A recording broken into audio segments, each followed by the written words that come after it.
All right, hello. It's Wednesday. We are here with Ricky, and so Ricky, I have just a big list of production meeting stuff. Is there anything on your mind as far as production goes that you want to talk about? No. No. Okay. Um, so I have a question about the. Well, first of all, let's talk about the Bible series. Are you down with keeping doing that for a while? Sure. Yeah, because I kind of see that. I think Anastasia is so cool and so awesome that we could. So I was reading about this thing called philosophical research. Like I'm looking into field research and different kinds of research because I'm running a research group for NCGR.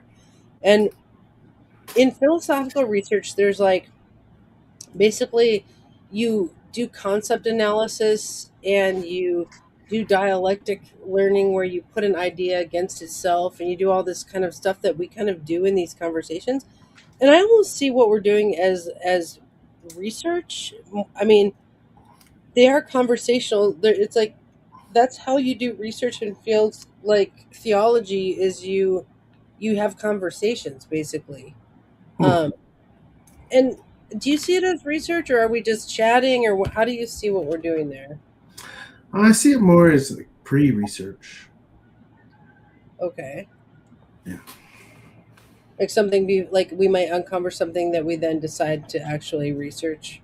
Or that someone listening to us gets an idea and it sparks research. Yeah. Okay. Okay. So Interesting. I think it's pre-research, but to me it's strange, and I don't necessarily mean in the scientific method way of research. I mean in the most general concept of research. For some reason, it's strange to me that people don't think of astrology as a tool for research, which to me is mind blowing. It's mind blowing is that they kind of take for granted that the astrology, whatever they read in the book, is going to apply to real life. Oh. Well, it's crazy because a lot of people are looking at astrology against like experimental research where you outline a variable and then you look at it for replicatability. But in the research group I run, we were studying field research, which is like when you go out into the field of life and you observe people in their natural habitat doing something, and then you notice something about that. Like the woman who studied gorillas for 30 years, she was doing field research and just observing gorillas, right? Like what do we do as astrologers? We like observe people doing stuff, and that is we're basically doing constant field research, and people just diminutize that kind of research, but it is a big leg of Well, research. I mean, to me, it's kind of the point of astrology. For me, just the way my mind works, if I meet someone and they tell me that they've studied gorillas for 20 years, the first thing that pops in my mind is what does that look like in a chart? Huh. Mhm. It's like anytime I see something extraordinary that jumps out, the question that my mind always goes to is what in the chart creates that manifestation in that, based on that person's environment. Huh. Yeah. Well, I feel like we're just like the gorilla lady, but we're watching people in their natural environment. Like we astrologers are constantly doing research. I mean, research into what you're saying is like what is that behavior? How does it show up in a chart? And so I guess I see what we're doing with the biblical thing and all of what we do as like different forms of research. Actually, I mean, I hear what you're saying about if you. Again, I think it's pre-research because I say pre. It's like I also mean like a primordial type of research because part of the questions we ask are what is what directs the information or the perception that comes in. It directs it like which cabinet to store in our brain. You know? Mhm. And if we've studied any astrology, and the question we're asking is through the astrological lens, it has a solid file cabinet to go into. And Mhm. so later on, when we see something going on, our intuition, our unconscious, goes into the file cabinet because it's well ordered, and you get a sense or you get a vision of what's going on based on this primordial type of research. Mhm. But if we're just, you know, do we just store it whatever the books say about astrology, and then whatever the book says doesn't match what we see? Then there's a disconnect, and we don't actually learn anything. We just lose faith in the tool. Well, we could use your apps to, like, let's say there's something that we wanted to do some like more lab based experimental research. Um, we could actually use your app to track certain things, or like there are ways to do more experimental research if we wanted to, if we decided there was something like we actually wanted to research. So I was thinking about to change subjects a little bit. I was thinking about your proposal that we run an astrological production company together. Hmm. And I was watching this show, Love Is Blind. Have you seen it? I don't think so. Okay. Well, basically, they do this experimental research where they test the concept of is love blind, where they put people in these pods and they can't see each other, and then they're dating through the pods, and then they have to propose before they see each other, and then they figure out, can they be, physically aligned, and then they see if they can be domestically aligned. Well, I was thinking like we could do shows like that where like we pair people up with composite charts. They have to get to know each other in certain, like they don't know if their composite chart's good or bad, but we're like watching them either get along or not get along, double blind, or like we could pair people up who are supposed to fight, or like there's a lot that could be done with this kind of ex, it's almost like a social experiment kind of thing where people always say I wish there was an app for dating, or you could find somebody. Well, I think people are really wanting to see what happens if you pair up two people whose composite chart is good or who is bad, or you we could do one of these shows on astro twins. We could put astro twins together and see how similar and how different they are, or but it's kind of interesting to do this on TV as opposed to just do it in a paper, but like to follow people with cameras. Yeah. Yeah, I think those are like good foundational ideas. I don't know if they pass the entertainment test. But definitely, like, I love that your mind is moving in this direction, because this is the idea I have, and we can come up with a whole lot of things. I had an idea for a show. You know the show Beat Bobby Flay? Have you? No. Bobby Flay is a chef, and I think it starts off with three chefs come on, and they go through different rounds, and the idea is they have to beat his dish. You know, that the judges taste, and the chef is competing against Bobby Flay. And if the judges prefer the chefs, then they beat Bobby Flay. So it's like a competition show. And so I was thinking about a similar show, you know, but it's a competition of astrologers. And there's a person, and they're going through some ordeal in their life, and they get counsel from two or three different astrologers, and then they say which of the astrologers were most helpful. Oh, And interesting. you can see different, because you'll be able to see different astrologers in the way they approach an issue.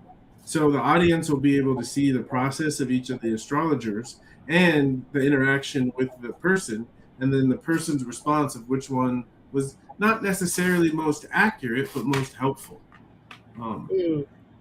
Oh, I love that. It makes me think of that tattoo show. What is the one where they have all the tattoo artists on it?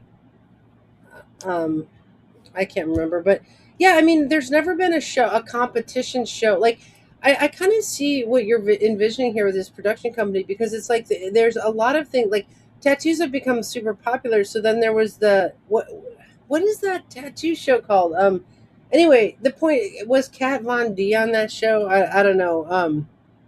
But there's never really been like a Netflix series around astrology. Like, are you thinking like Netflix level series and things like that? well, I mean, you start small, and if you get enough of a following and you get Netflix attention, I think that's the organic route, and that's what I would prefer. But I think it's because for me, people don't really know what astrology is capable of. In a show like this, Beat Ricky Williams or whatever we call it, Mhm. um, it'll like expose what astrology can do, and it'll expose, I mean, bad astrologers.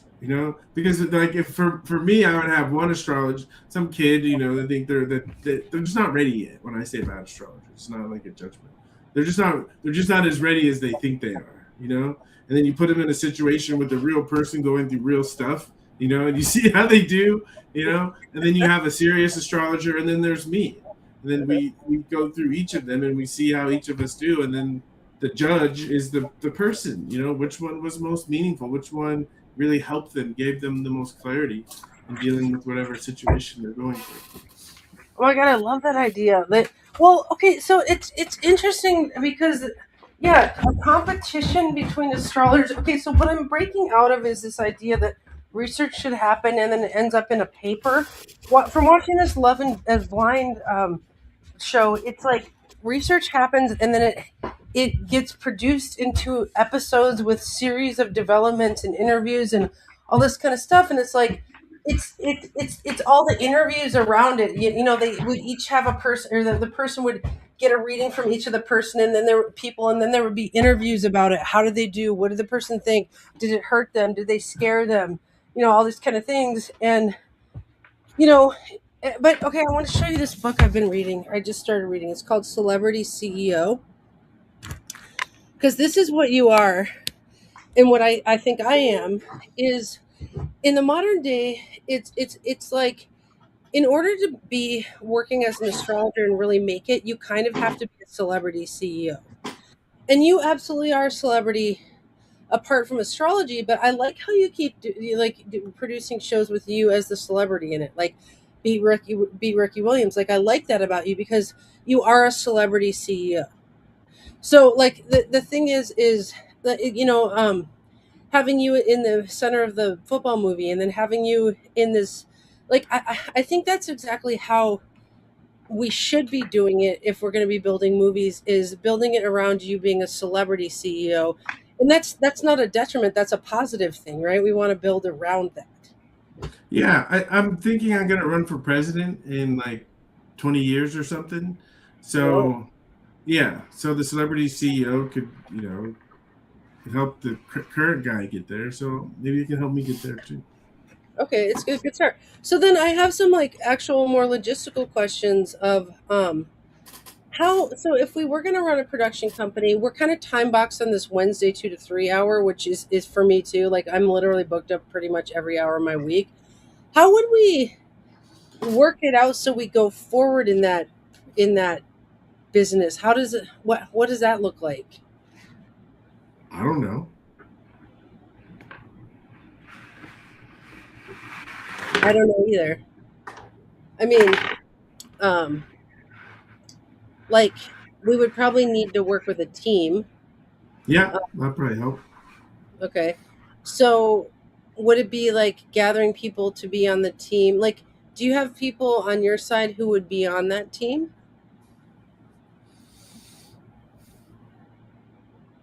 I don't know. I don't know. Okay, I that don't might be know.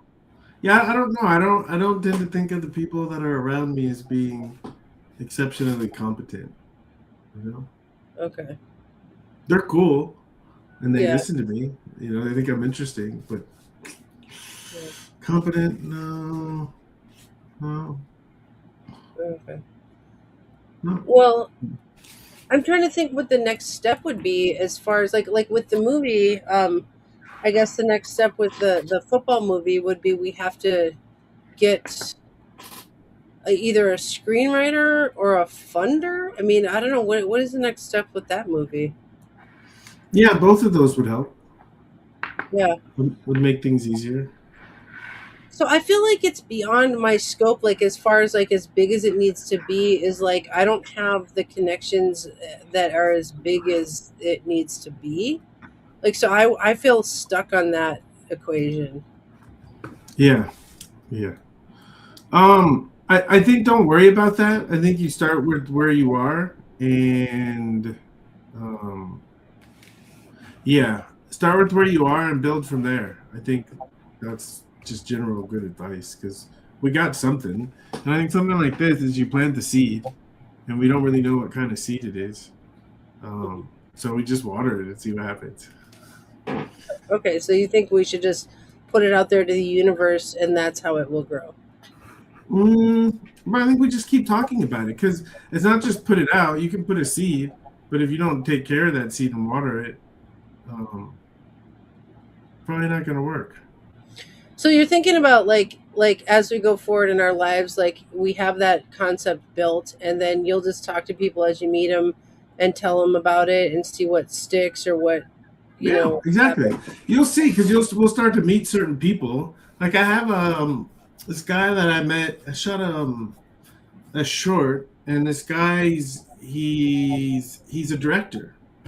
So yeah, and just going back and forth. He keeps reaching out for some reason. So yeah, just I, just be I mindful see. of it. So it's not that it's that you're not.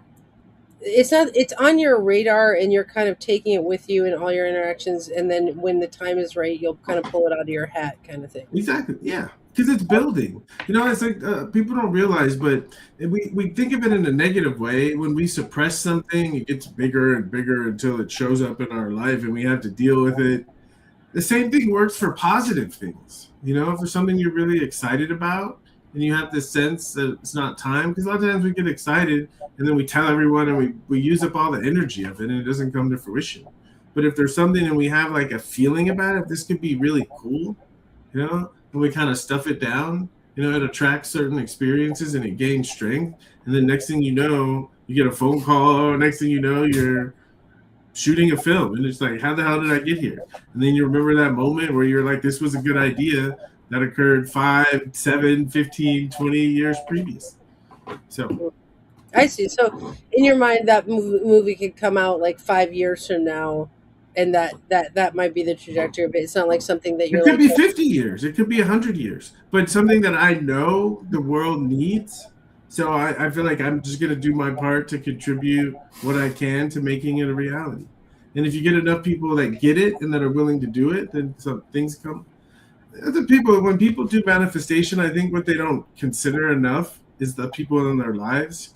Now, this is an interesting point of research, and so my wife did this research. She has her mom, and her mom has 3 brothers, and she looked at all of the siblings' charts, transits and progressions on the date that her grandparents died, because you can use astrology to triangulate. If I'm looking, and my son is doing this too, if there's a certain kind of event that I'd like to have show up in my life, I get really clear and do my part. I look at the chart and see what's supporting it, and then I look at the people closest to me and see if their charts are supporting it for me.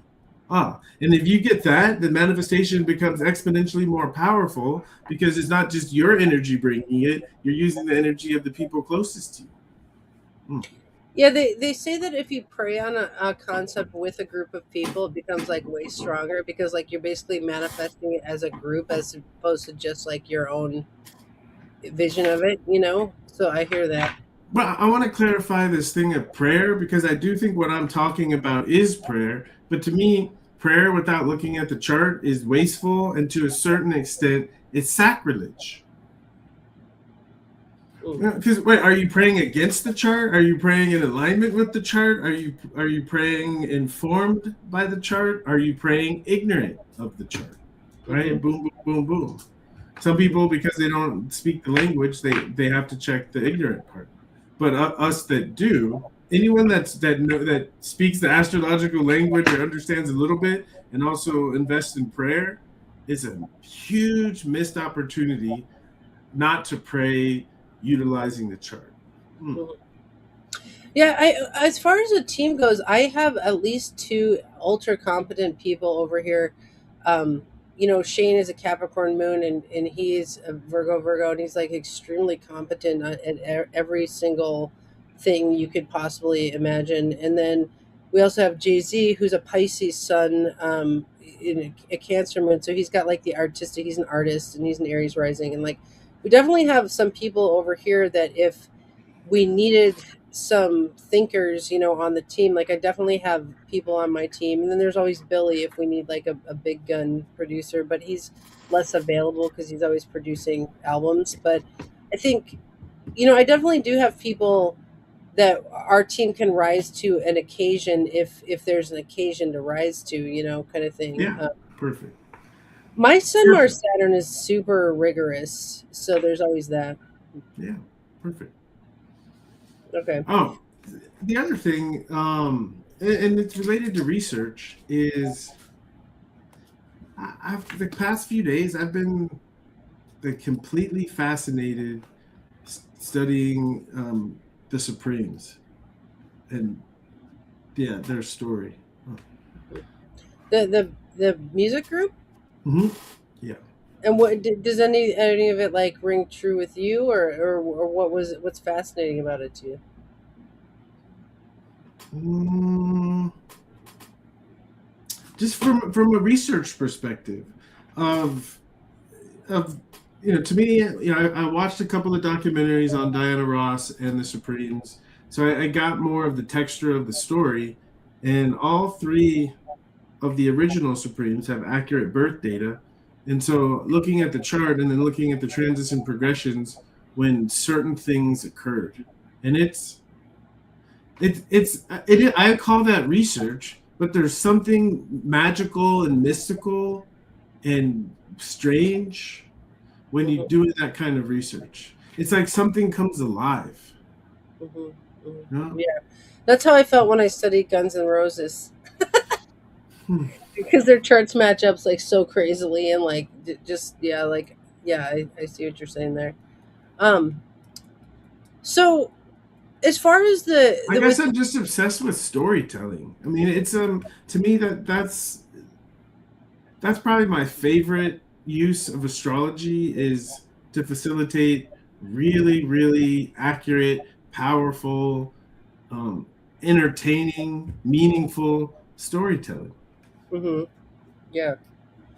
Well, I think yeah. I mean, with running a production company with astrology content, there's so much there you could do. You could tell you could make a show that was like telling the story of the Supremes astrologically speaking. You could, make hour-long episodes where you tell a story and you do the astrology, woven in there. I mean, I think there's a lot you can do with being a storyteller when you're making video content. Like that, video is storytelling essentially. Yeah, it's Yeah. it's interesting. I can often tell. I can feel when I'm having a Venus transit because things like this will occur. No, the way I describe Venus, the way I describe Venus is like you get the warm and fuzzies. And I think for each of us, there's different things that trigger or activate that warm and fuzzy feeling. And one of the things about Diana Ross is she's an Aries sun, you know, and my Venus is in the sign of Aries. So it's something about her, man. She's so smooth. And I first put her chart up, and I saw that she was a Scorpio rising, and it dawned on me. It dawned on me the idea of someone who triggers mystery, a sense of mystery, or is, and as I watched Diana Ross more and more, and started to learn about her story, and I watched interviews with her, it's like I got it. I got it. And to me, it's research. This is the way to learn astrology. If there's a person that you feel attracted to, or a celebrity, or anyone in history, even, and you, especially nowadays, we have access to so much media. You can watch content. You can hear what other people say about them. You can look at their chart. You can see what was going on at certain times in their life. Oh, it's so rich, Mhm. so rich. Yeah, yeah, it is. Um, so as far as the astrological production company goes, it seems like really there's not much to do. It's just more that it's an idea. But even this idea of what I'm saying of like a history show, Oh, a because history show. you can do powerful revisionist history looking through the astrological lens. It allows you to ponder what was going on in someone's mind. Mm, interesting. I don't know that we've ever really seen a show like that. I don't. I've never heard of anything like that where it tells the story. I mean, I've seen like podcasts and things where people do stuff like that, but like, I'm thinking of like the History Channel and like really well done documentary style. Exactly, that's what I'm thinking. And another thing, there's a show. I don't know I'm which. seeing you down in the corner doing all this stuff, like you're like Ricky Williams in the corner. Yeah, perfect. And there's the series of shows like Worst Neighbor Ever, Worst Ex Ever, Worst Family Ever, Yeah. and oh, to produce, and they do a good job, but it adds a whole nother layer when you're looking at the astrology of it. And we might say that someone was fated to have the worst child or the worst neighbor or the worst ex ever. Yeah, like it would be really cool to do episodes of like where it's like studying serial killers according to their Yes, chart. Or, exactly. absolutely. And because you can look at dates. Oh, Yes. Oh my god.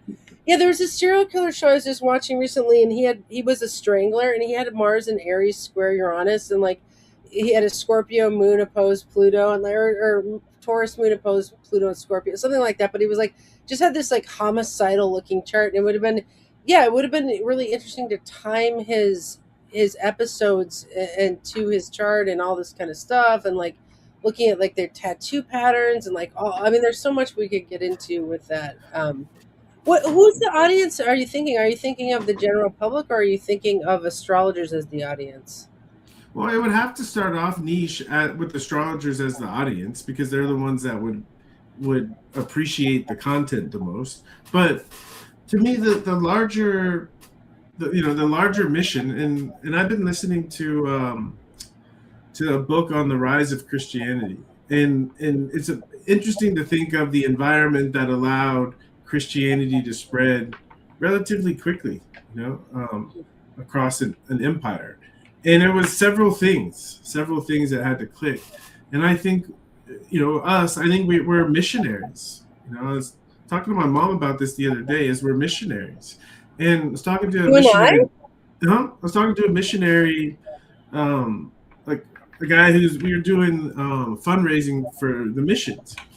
And he was saying that a missionary has to go somewhere and first establish the trust of the people and live by a certain example so that when they start to preach, that they've earned the respect and the trust. And so it's easier.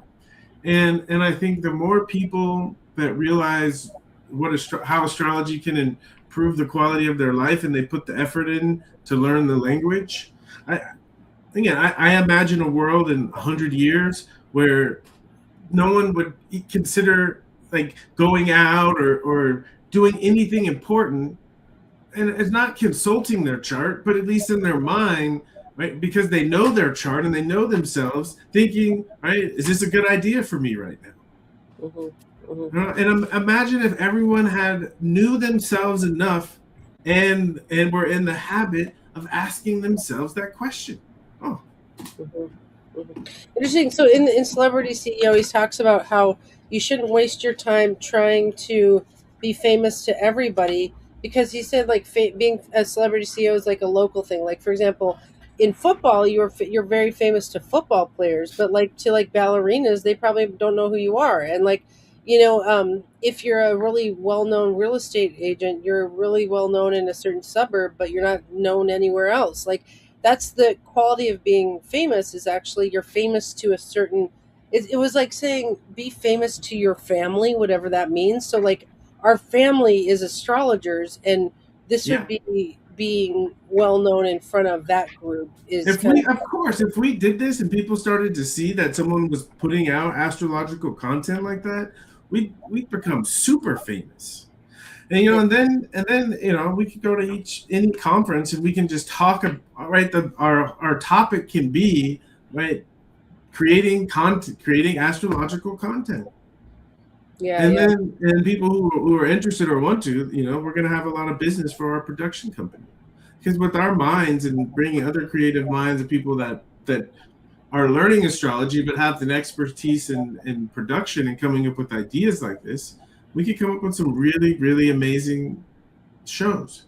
It's really interesting. There's this guy, Roman Williams, who you've not met, but he's a music producer, astrologer.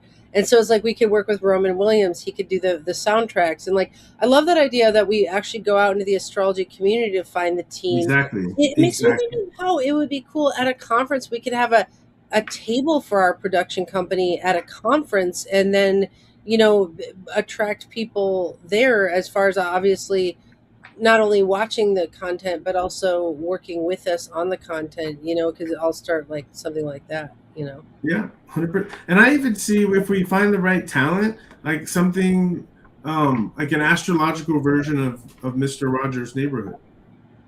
Whoa. So tell me more about that. What does that look like? Well, just a lot of the I have like I guess my own little personal group are people that have come and stayed at our yurt and done an intensive with me. We've had like 25 people come through, and some of the guys are dads, and they've worked on like they like are starting to write children's books, and it's really easy to teach basic principles about life using the astrological language. So I see like a Sesame Street, Mister Rogers' Neighborhood kind of thing, but but teaching astrology to kids. Oh So my it god, I becomes love that! Like the something. sign of Gemini, like the sign of Gemini, instead of like the number one, two, or three, it's like this is the sign Exactly. of Gemini. Yeah. Oh my god, that's so Yeah. good. My 5-year-old, I just see it around, and he knows the strongest planet is Mars, and he'll hear things and he'll see things, and so it's just part of his natural like language growing up, and it's interesting to see how it evolves as he gets older and starts dealing with people more and being curious about, because it's a tool to help him, to empower him to be curious about other people. I find one of the things teaching kids is to be empathetic and to realize that that there's other people. There's other, it's a natural and healthy self-centeredness in young kids, but also part of their maturity is realizing that their self-centeredness has an effect on other people. So I think the tool of astrology can help create that mindset that other people are different and to be curious about it. Interesting. Um, there's all these like love on the spectrum,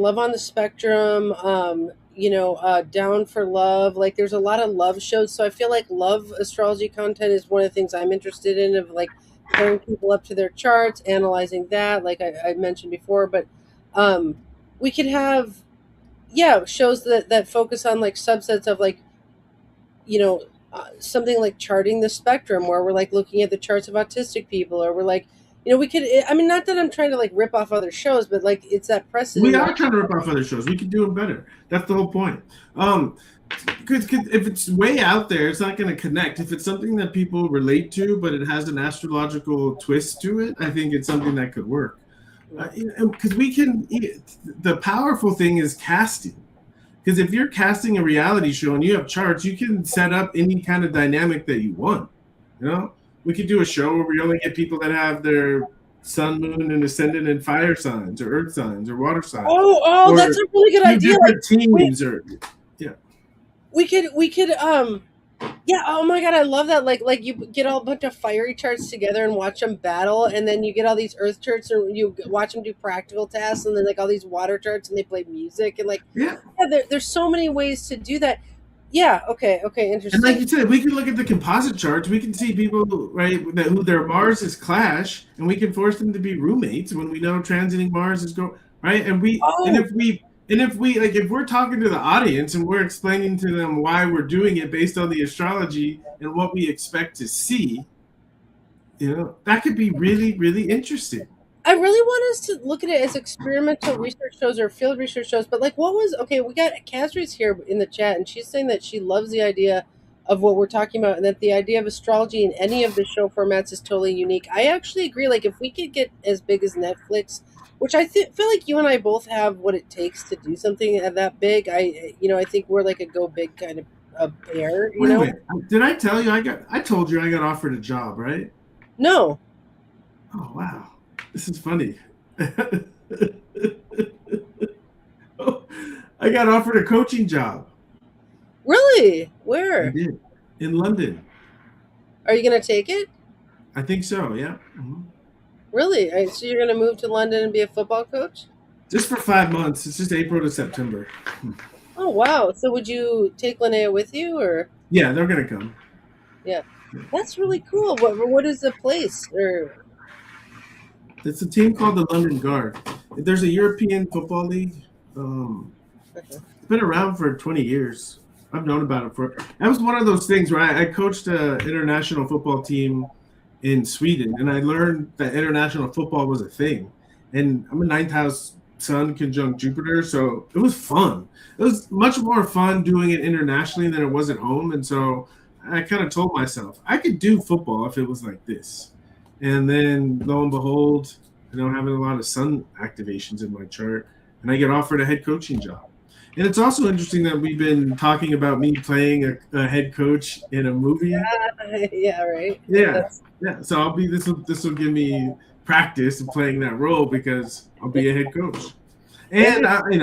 I'm not gonna draft my team to use to find all Geminis, but I do think it's interesting because I will be utilizing astrology somehow as a coach. So we can think of it as research. Research. Yeah, Yeah. fascinating. So when would that start? April 1st, Okay, so it's a year from now. approximately. Yes. Okay, okay. So on Big Brother, congratulations, by the way. On Big Brother, what is the format? Is that you're putting a house together and you have to get along, or what is the format of that show? Well, you have to not that you have to get along. You have to stay in the house. Okay. Which getting along can help. Can if everyone hates you, then you're not going to be in that. Well, no one liked Tamar and she won, but she was funny. To me, it's about making yourself useful. You know, Uh-huh. that's what it was about for me when I was on. But yeah, it's you want whoever sticks around the longest. So we could do a show that was like you put a bunch of people in a house together and watch them live out their charts, basically. Well, it was funny when I did Big Brother. The rules are usually you can only have religious texts. You can't have any writing utensils. There, no books, nothing. But they allowed me to have a iPad with time passages on it. So, and they allowed people to communicate by phone or something with people out. So I was able to get people's birth information. It was funny. Lindsay Lohan's mom, Dina, she's one of those women that doesn't like to say how old she really is. So it was hard to get accurate birth data because she she didn't want to share her age. But it helped so much. It helped so much, one, to connect to other people, but also to like for my own strategy of understanding who is here. And even where it helped the most is I find when I move into astrology mode, I turn into a wish fulfiller. And so when I got Tamar's chart, who ended up winning, I saw that there is this a huge potential for her to have something big happen in her life. And so I took it because I saw it in the chart. I took it as my responsibility to make sure that she wins. Wow. And she broke a record. She won, and she got every single vote. The other person, the second place person, got 0 votes. Wow, Yeah. fascinating. Yeah. Um, okay, well, I think this is a good brainstorming session on what's possible, and also it gives me some information about how much I should be like chomping at this bit or whatever. I feel like it's like something we could have production meetings on every when it comes up, and then it's kind of in the background until we meet some people who we need to move forward. Is that kind of sound right? Yeah, that works for me. Okay. Okay, and then another production question I have for you is about the Valence project. I'm wondering what you want to do with those books because we could go through them kind of chapter by chapter, not reading every page, but like looking at like each section and being like, what is this section of Valens about? Mm, What do you want I, to do with this text? I like that if we stick to, at least if we start with and stick to the basics. What does he say about planets? What does he say about signs? What does he say about houses? You know? Okay. I think if we stick to things that people are already familiar with to start, that feels best to me. Okay, so you don't want to go section by section in the book because I think it's okay. So you want to do signs, planets, houses, and would you? We How do you can want to? start section by section, but when we get to things like zodiacal release, whatever when we get to certain things where you know what I'm saying, that we just skip those and we just stick to the basics. Okay. I do like a kind of systematic approach to it where we are looking at each section and we're like, is this useful to us right now? Because I think from an R&D perspective, it could be like, is it useful to you as an app maker? Is it useful to people Okay, as yeah. So we can say, right? We can start with is it useful, and then I can say yes or no, and then if it's not, we just move to the next one. okay, let's do it that way and be kind of systematic. Now, when we're doing the signs and stuff, and we read a little bit of your signs, how much of the text do we want to be reading and discussing? Are we just going to talk about the section, or do you actually want to read from the sections? Well, if we're talking about signs and houses, I think it's important to read from the sections. Yeah, Okay. Okay. and Um, planets. Yeah. okay. So because I I don't mean, know. I like it more of. I mean, what feels better to me is saying, and, and maybe there's a way to do it section by section, but saying, what does Valen say about the planets? What does Valen say about the signs? What does Valen say about the houses? Then what's he say about the aspects? And then what's he say Exactly, about the exactly. planets? Yeah, Okay. yeah. Okay. So we could approach it that way and not go systematically, but we could start with signs, planets, houses, as if we were doing Astro 101 Can with we Val. start with Can we start with planets though? Okay, sure, sure. Okay, Valence, start with planets. Um, okay. Now, would you want to? I mean, I love his descriptions of planets. They're like the best descriptions of planets I've ever seen in a text. So, I mean, it might be cool to read excerpts from a lot of them because it just Exactly. That's what I mean. That's okay, exactly what I mean. Yeah. okay, excerpts from that. So then what it looks like is we're going to do a kind of role of biblical scholar, Valens week, then maybe well we don't really need to do much more on the TV production stuff that now we're just kind of waiting for people to come into I'd it. like to see if my son if Blaze will come on. Okay, Yeah. what would you want to have him do? I'd want to have him present. I'll ask him what he wants to present, but have him kind of take the lead and see what he would do with it. Okay, I would love to have that happen. Okay, so we've got those thread those are both ongoing threads, the Bible and Valens, and then I guess we could just pepper it with like Blaze coming on, or if somebody comes through who really wants to meet you, or we could just have random shows. Does that sound good? I don't want to do the really want to meet. I want someone that has something to say. Okay, okay. No, Um, but like, I guess if there's somebody who has like something they want to talk to you about specifically, would you? no, they need to have something to say, Okay, okay, so I can tell them that it's wrong and we can argue. okay, okay. Something to say. Yeah. Um, okay, let me look at my other notes here. Um, next steps on the movie. Okay, I have to follow up on something. I'm just you mentioned something like months ago, and I was just like, "There's no time. I have no time for that." But like now, my schedule's a little bit like I got some open spots. So you'd mentioned that you have this big email list because I was talking about how I like to make astro beads, and you're like, "Well, I got this big email list. You could send something out on the email list." Is that a true offer? Like, could I really send something out on your email list? Hmm? Yeah. So how would I approach doing that? Because you don't really check your emails much. You would just ask me when we're on here on Wednesday. Okay, so and then I would send it to your email, but you would know to look for it because I'd asked you on Wednesday. Exactly. Okay, and how often do you send stuff out to your email list? Um, Mainly we send things out when we send something out at the beginning of each season, astrological month season, and then we send things out for our workshops. Oh, gotcha. Yeah, that's pretty much it. Okay, so I would just write something up, like write up a little blurb about my astro beads and how to find me, and I would just email that to you and then tell you on a Wednesday. Hmm. Yeah.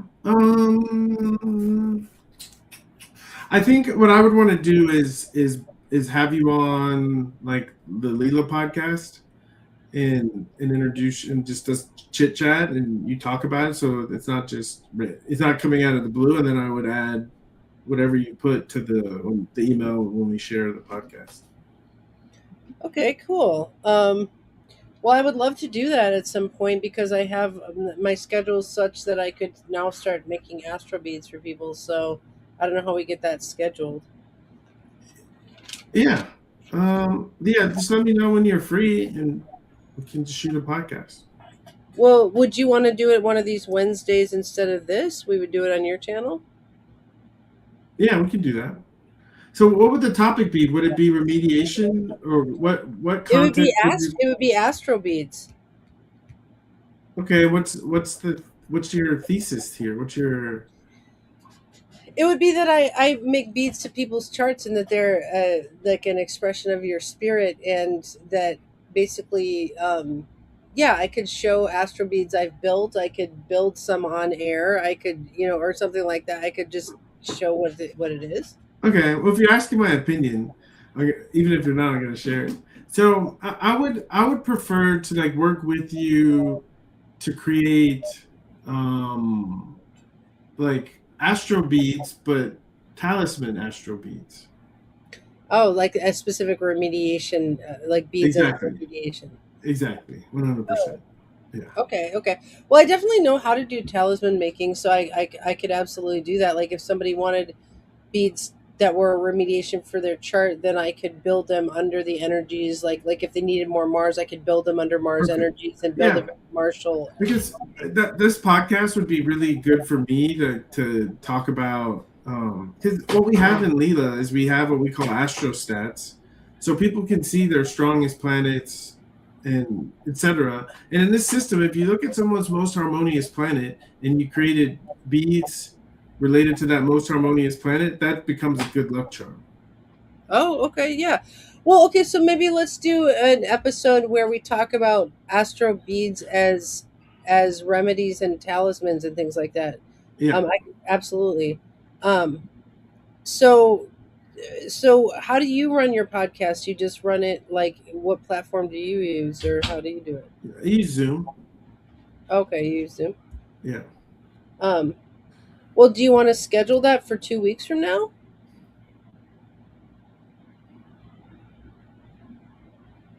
sure. Yeah, let's do it.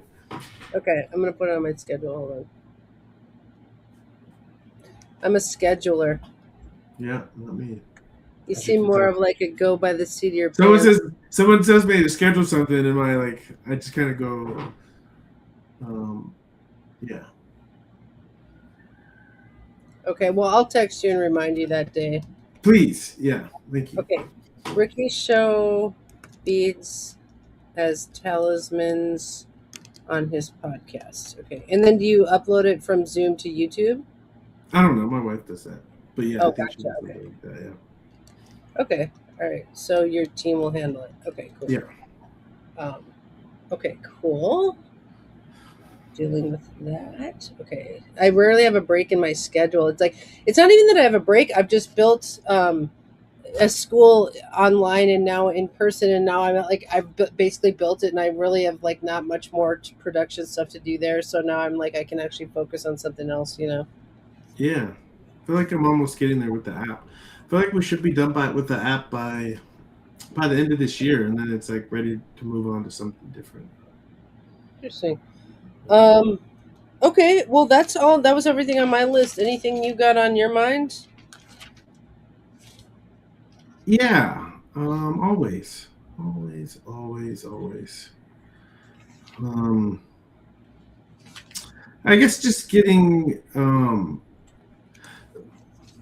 part of the environment, gender, ethnicity, but also another consideration that astrologers sometimes don't seem to consider is stage of life or age. Wow. Interesting. Right? Because if you're looking at a certain configuration in a chart, and I learned this the hard way, you're looking at a certain configuration in the chart, and you're looking at it in a 15-year-old, and you're looking at it in a 55-year-old, it's not the same. Hmm. It's not this. Sometimes you won't even recognize it. Mm. Yeah. Oh, yeah. Totally. Yeah. Like a transit when you're 2 is so different than a transit when you're 70. Like, are you kidding? Like, they're just absolutely different. Yeah. Yeah. Okay. So, okay, we could do some episode. We could do an episode on that. Yeah. We have to. We have to. We have to. We have to. Because you think about just what you said. A transit when you're 2 is a developmental opportunity. Purely, a transit when you're 62 is more like a report card. Okay. Interesting. I'm gonna put this on the schedule. Actually, stages of life. Stages of life. So, okay, you're still into doing these Wednesday things. Stages I of don't know. Is that a question? I can't tell. Well, I just want to make sure that you still feel like it's worth your time because we've gone everywhere and back, and it's like it just Everywhere. We haven't gone anywhere. What are you talking about? all right. Well, just checking in with you. I don't want you to feel suffocated ever. Come on. If I felt suffocated, I just wouldn't show up. Okay. I would just forget. I would just forget. All right. Well, then the last thing we're gonna do is we got to play this song. Hold on. I got to take you down to my piano here.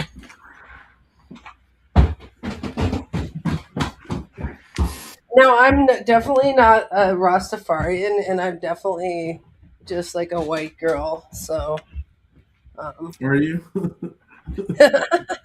I am, but I got the Postman song here. So, let's see. This is what it Oh. sounds like.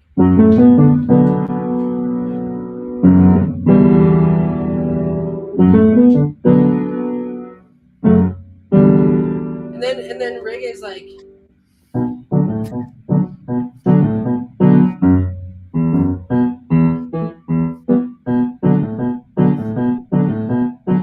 But if I try to sing it, I just don't really sound. But it's like, did you get the message? See, just sent it to the postman. You should be singing. I cannot sing. This is good. It's really good. It's not terrible. Is that in? Are you playing it? Which key are you playing? Is that in B?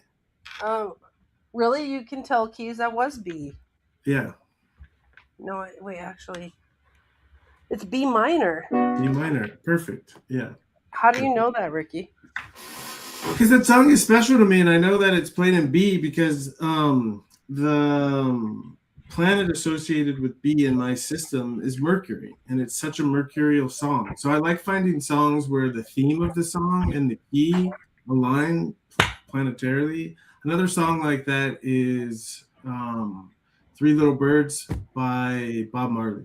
These songs are they're like talisman. They're magical songs. And if you're worried or you're having one of those days where you're doubting yourself, play Three Little Birds on repeat until you find yourself dancing and you know that you've cleared something. Interesting. Okay, well, I think we have a plan here for the next few months. We got stuff going on, so um, yeah. Thanks for enduring a production meeting. We got all these notes. Oh, yeah, this was fun. All right, Ricky. Well, super good to see you. You got it. All right, I'll see you next week. All right. Bye. All right, bye.